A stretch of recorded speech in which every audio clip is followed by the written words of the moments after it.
got so much motherfucking design on right now. Break it down, bring it back, make it clap. I got 3 old thoughts, new guap, where that dick bitches on my line, and you know. Assalamualaikum warahmatullahi wabarakatuh. Nama Alif Rasmawati, NIM 221210006. Baiklah, saya di sini akan menjelaskan materi yang berjudul Tujuan, Fungsi, Manfaat, Evaluasi Kurikulum. Sebelum kita memasuki pengertian evaluasi kurikulum, kita akan membahas konsep evaluasi. Evaluasi kurikulum memegang peranan penting dalam penentuan kebijaksanaan pendidikan pada umumnya, maupun pada pengambilan keputusan dalam kurikulum khususnya. Hasil-hasil dari suatu evaluasi kurikulum dapat digunakan oleh para pengembang kurikulum dan para pemegang kebijaksanaan pendidikan dalam memilih dan menetap kebijaksanaan pengembangan kurikulum dan pengembangan sistem pendidikan. Hasil-hasil dari suatu evaluasi kurikulum juga dapat digunakan oleh guru-guru, kepala sekolah, dan pelaksanaan pendidikan lainnya dalam memahami dan membantu perkembangan siswa, memilih bahan ajaran, memilih metode dan alat-alat pelajaran, dan sebagainya. Evaluasi dan kurikulum merupakan dua disiplin yang berdiri sendiri. Ada pihak yang berpendapat antara keduanya.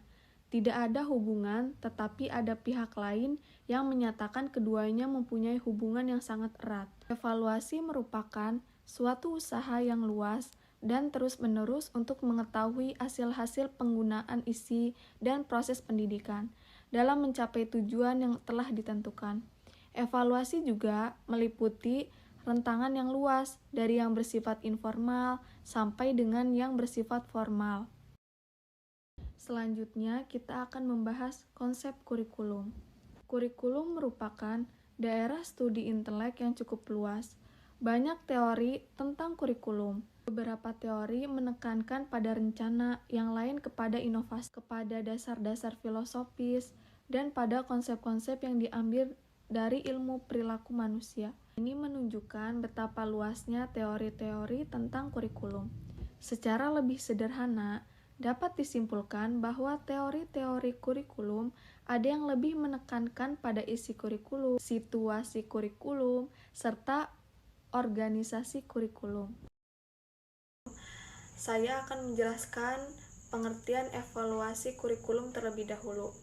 Evaluasi kurikulum adalah usaha sistematis mengumpulkan informasi mengenai suatu kurikulum untuk digunakan sebagai pertimbangan mengenai nilai dan arti dari kurikulum dalam suatu konteks tertentu. Sedangkan evaluasi menurut Suharsini Arikunto adalah serangkaian kegiatan yang bertujuan untuk mengukur tingkat keberhasilan suatu program pendidikan. Sedangkan menurut Abdul Basir, evaluasi adalah proses pengumpulan data yang deskriptif, informatif, prediktif dilaksanakan secara sistematik dan bertahap untuk menentukan kebijaksanaan dalam usaha memperbaiki pendidikan. Materi selanjutnya adalah tujuan evaluasi kurikulum. Tujuan evaluasi kurikulum dibagi menjadi 4. Yang pertama, menyediakan informasi mengenai pengembangan dan pelaksanaan kurikulum sebagai masukan bagi pengambilan keputusan. Maksud dari poin di atas adalah evaluasi akan membantu para pengambil keputusan berdasarkan berbagai informasi mengenai kegiatan yang dilakukan dalam proses pengembangan kurikulum, pelaksanaan kurikulum, dan pelaksanaan evaluasi kurikulum. Poin yang kedua adalah menentukan tingkat keberhasilan dan kegagalan suatu kurikulum serta faktor-faktor yang berkontribusi dalam suatu lingkungan tertentu. Maksud dari poin di atas adalah evaluasi akan memberikan judgement terhadap kriteria keberhasilan atau kegagalan terhadap apa yang terjadi. Poin ketiga adalah mengembangkan berbagai alternatif pemecahan masalah yang dapat digunakan dalam upaya perbaikan kurikulum. Maksud dari poin di atas adalah evaluasi akan memberikan solusi tindakan yang akan dilakukan sebagai upaya perbaikan. Poin keempat adalah memahami dan menjelaskan karakteristik suatu kurikulum dan pelaksanaan suatu kurikulum. Maksud dari poin di atas adalah evaluasi akan memberikan pertimbangan mengenai keberhasilan atau kegagalan suatu kurikulum. Menurut para ahli, tujuan evaluasi kurikulum adalah yang pertama, menentukan titik awal suatu program. Yang kedua, menunjukkan seberapa jauh kemajuan yang diperoleh akibat pelaksanaan program. Yang ketiga, menunjukkan apakah program sesuai atau tidak. Yang keempat, menunjukkan efektivitas program. Yang kelima, membantu menentukan titik lemah pelaksanaan program. Yang keenam, sebagai arah keterampilan dan kerja sama dengan potensi sekitar. Yang ketujuh, membuktikan sistematika perencanaan. Yang kedelapan, memberikan kepuasan perencana, pelaksana, dan penilai. Baiklah, materi selanjutnya adalah fungsi evaluasi kurikulum. Fungsi evaluasi kurikulum dibicarakan lebih dahulu daripada jenis evaluasi, karena fungsi evaluasi meliputi seluruh kegiatan evaluasi. Apabila seseorang melakukan evaluasi kurikulum, terlepas dari jenis evaluasi yang dilakukannya, ia harus sadar akan fungsi dari kegiatan evaluasi tersebut. Kalau tidak, ia akan mengalami kesulitan, baik sewaktu merencanakan kegiatan maupun pada waktu melaksanakannya. Fungsi evaluasi dibagi menjadi 4. Yang pertama, perbaikan, di mana evaluasi yang dilakukan bertujuan untuk memperbaiki isi program, pelaksanaan, dan evaluasi itu sendiri, serta upaya ke arah inovasi kurikulum ke masa yang akan datang. Poin kedua adalah penempatan.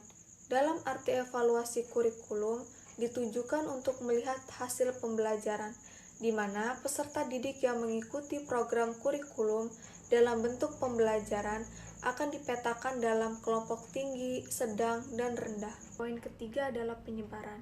Evaluasi kurikulum dilaksanakan dalam rangka memberikan perlakuan secara merata pada setiap satuan pendidikan dengan jenjang pendidikan untuk semua daerah, baik perkotaan, pedesaan, bahkan daerah terpencil sekalipun. Poin keempat adalah penelitian dan pengembangan.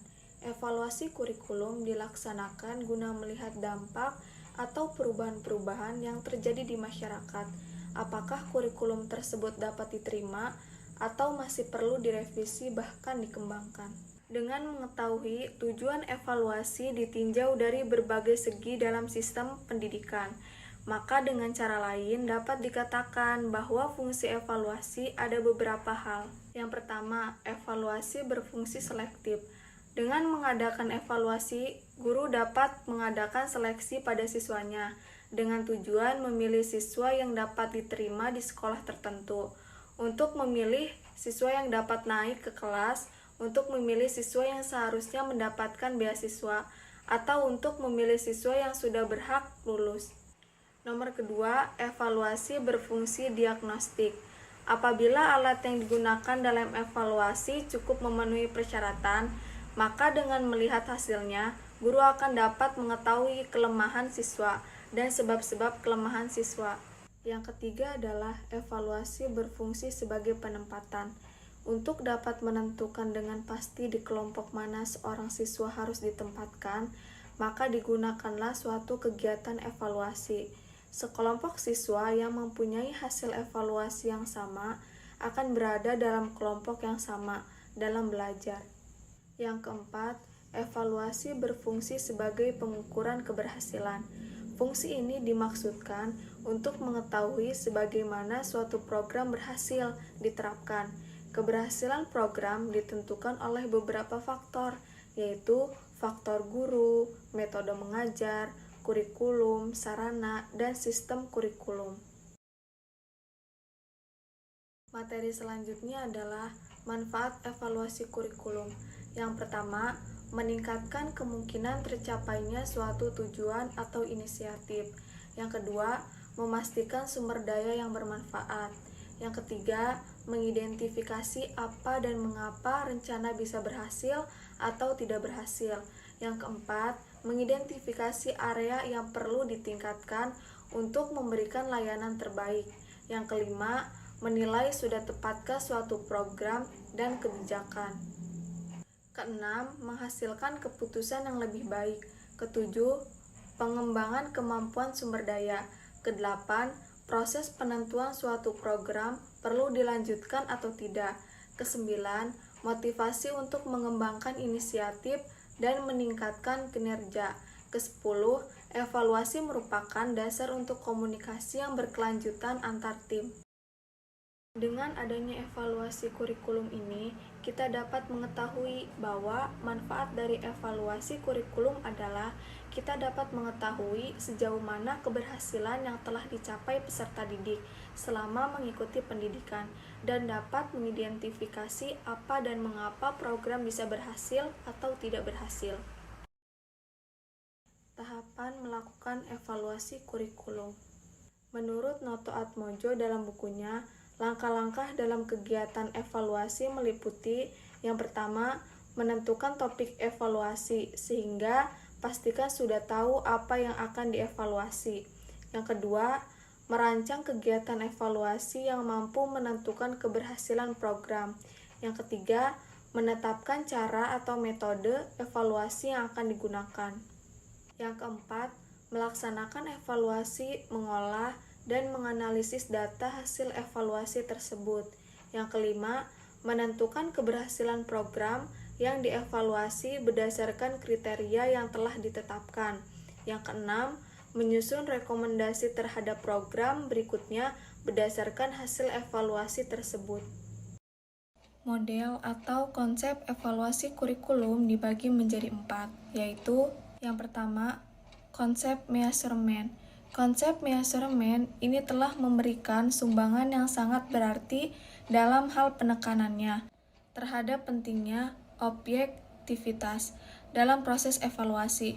Aspek objektivitas yang ditekankan oleh konsep ini perlu dijadikan landasan yang terus-menerus di dalam rangka mengembangkan konsep dan sistem evaluasi kurikulum. Di samping itu, pendekatan yang digunakan oleh konsep ini masih sangat besar pengaruhnya dan dirasakan faedahnya dalam berbagai kegiatan pendidikan, seperti seleksi dan klarifikasi siswa, pemberian nilai di sekolah, dan kegiatan penelitian pendidikan. Yang kedua, konsep konkret. Konsep ini telah menghubungkan kegiatan evaluasi dengan tujuan untuk mengkaji efektivitas kurikulum yang sedang dikembangkan. Dengan mengkaji efektivitas kurikulum dalam mencapai tujuan-tujuan yang telah ditetapkan. Hal ini akan memberikan balikan kepada pengembang kurikulum tentang tujuan-tujuan mana yang sudah dan yang belum dicapai.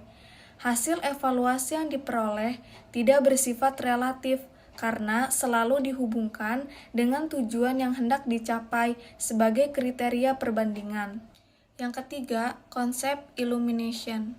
Konsep ini menekankan pentingnya dilakukan evaluasi yang berkelanjutan selama proses pelaksanaan kurikulum sedang berlangsung.